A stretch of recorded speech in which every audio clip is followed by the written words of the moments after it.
नमस्कार. Pune prime news मध्ये आपल्या सर्वांचं स्वागत आहे. सर्वसामान्य जनतेच्या खिशाला आणखी एक कात्री लागणार आहे. महाराष्ट्रात घरगुती वापरले जाणारे दूध आता प्रति लिटर 2 रुपयांनी महागलं जाणार आहे.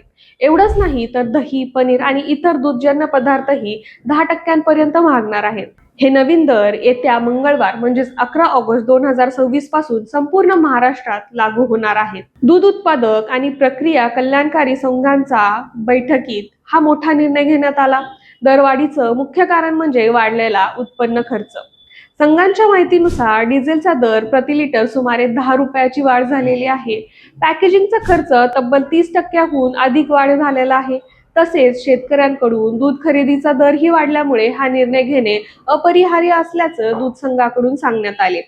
तर आता जाणून घेऊया नवीन दर, त्यात काय बदल झालेले आहेत. गाईचे दूध प्रति लिटर 60 रुपयांवरून आता थेट 62 रुपयांवर होणार आहे.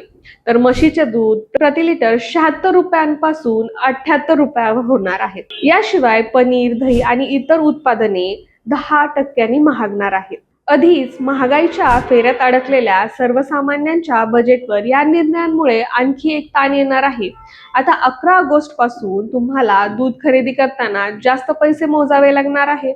या दराबद्दल तुम्हाला काय वाटते आम्हाला कमेंट करून नक्की सांगा. आणि अशाच ताज्या अपडेटसाठी आणि महत्त्वाच्या बातम्यांसाठी पाहायला विसरू नका पुणे प्राईम न्यूज.